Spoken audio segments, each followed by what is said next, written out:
You guys, The Architect by Nikki Sloane. Are you kidding me? I buddy read this with my girls Tiffany and Sarah. I'll tag them down below. And our good friend Angelina Roca narrated this book along with Brennan Landry. She did warn us that this may be the spiciest book she's ever narrated, and she was not wrong! This is by far the spiciest audiobook I have listened to. When I tell you I can listen to dirty, filthy, disgusting things happening on audiobooks, and I'm out in public, I'm keeping a straight face. I have decorum. This book made me crack. It made me crack my calm, cool, collected exterior, and I had to hide my face to compose myself. Let me give you the rundown. Our girl Lilith is in her mid-20s, and she has a hot neighbor who is an architect, and she is a veterinarian. Clay, our architect, one day gets a cat's tail stuck in his garage door, and he's really worried about it, and the cat's somewhere in his house that he doesn't know where, so he calls her over because he knows that she works with animals to help him find the cat. They find the cat, there's tension between them. She obviously thinks he's a smoke show. He is clearly vibing off of that. They find the cat, and she's like, let's not give it to a shelter. Let's share the cat. I've always wanted a cat, but my parents, she lives with her parents, they're allergic to animals, so why don't we keep the cat here, but we'll watch it together because he travels a lot for work.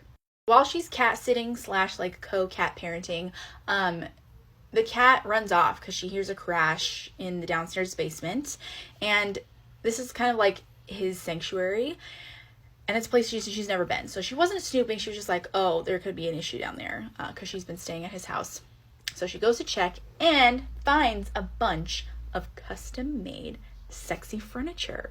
This is Clay's little side business. He's a member of a schminky club, and he gets custom orders from other people who are in the lifestyle for pieces of furniture to enhance the play and the scenes. She is more than intrigued, and when I'm telling you, it's like chapter 4. She finds this. He's coming home from his business trip, and she's like, I'm gonna seduce this man. She waits in his office with not a stitch of clothing on, just spread out to be like, you get the hint? I want a bone. Clay is a dom. He's instantly very bossy, in control. They play out a scene together, and then that night he decides to take her to the club that he's a member at to kind of gauge her comfort level in things in this community, in this type of play. And at this club, she sees this other man who is just known as like the gray suit man for a chunk. She doesn't know his name. And while they're at the club, he kind of challenges her. He's like, let's see what your boundaries are. Obviously, don't do anything you're uncomfortable with, but I want you to stand in the middle of the room and go up to the first man that you see and ask him to lick your kitty in front of me because he likes to watch. So she walks up to him. He casually agrees to participate, but they don't introduce names at all. They do the scene, and he kind of just like shoos him away without any other introductions. And you can tell that this man is kind of bothered by it. So after this night together, Clay and Lilith kind of decide to be in a relationship, but there's not supposed to be feelings involved. He's like, I can do relationships and I can take care of you, but I don't do love, I don't do feelings, I don't do romance. This would be strictly like a physical companionship type of relationship. And she's like, great, because she also has an issue in past relationships where as soon as she feels like the man she's dating starts catching feelings for her, it like gives her the ick and she wants to flee. She's like, you're telling me that I can have all the O's in like a safe, consensual environment with this smoke show of a man who's dominant, and I don't have to catch feelings and I don't have to worry about him catching feelings? Sold.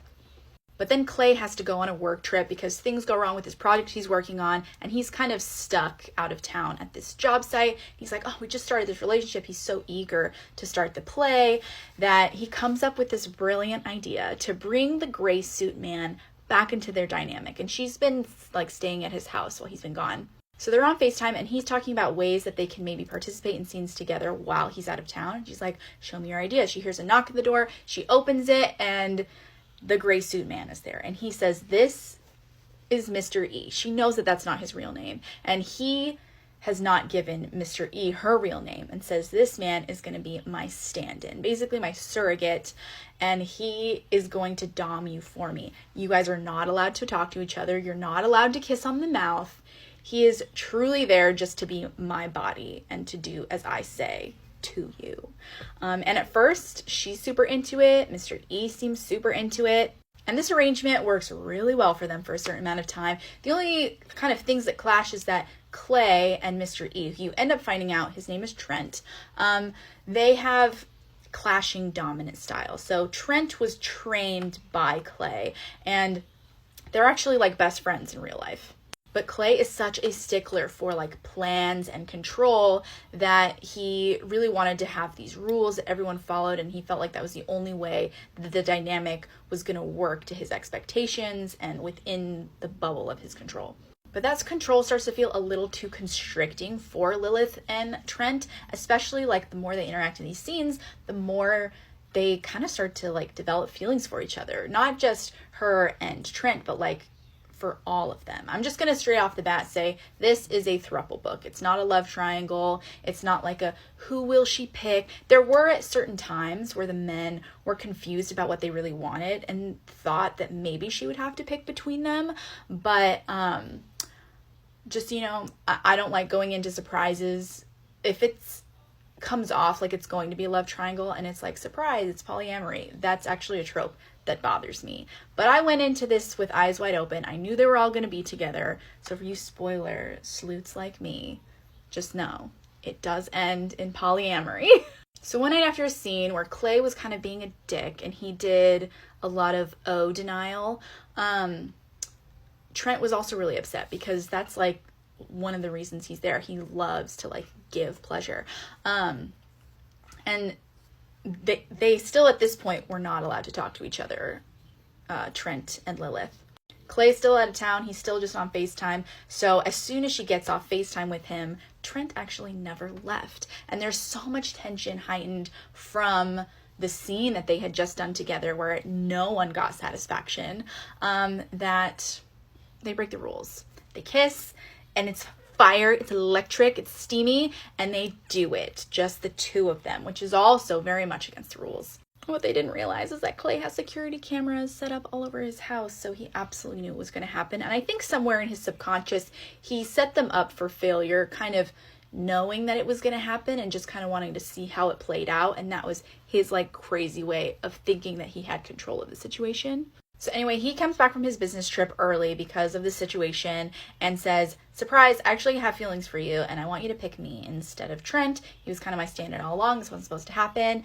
And they were going to tell him anyway about them sleeping together.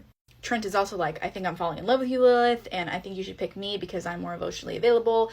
And then she just feels like, I need the two of you. I need you both. It feels complete when we're together and incomplete when one of you isn't there.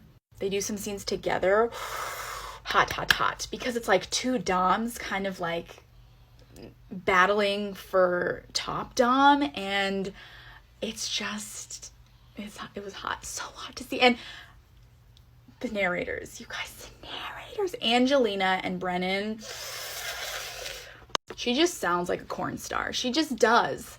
It's also duet style, so Brennan is doing all of the dialogue for both male characters, and it was just so entertaining. The scene that cracked my facade was there was a double P in the V kind of situation, and it was just like the dialogue of the men was just like so dirty, and like I couldn't take it. It was too much. But in a good way. Clay ends up fighting the idea of being in a throuple dynamic towards the end because he is it's a gray area for him. He considers himself straight, and so does Trent. But when they're all three together, some of those lines get a little bit blurry, and he just like wasn't sure how to deal with that, and it was making him feel out of control. So he struggled and was like, no, this can't be a thing. And at this point, they were also connected that she was like, well, if we can't all be together, then like none of us can be together because it won't feel right. But he eventually comes around and they do all end up together. This book was a 5 chili pepper. You hear that? 5 chili pepper. And I would give it a 4 out of 5 star.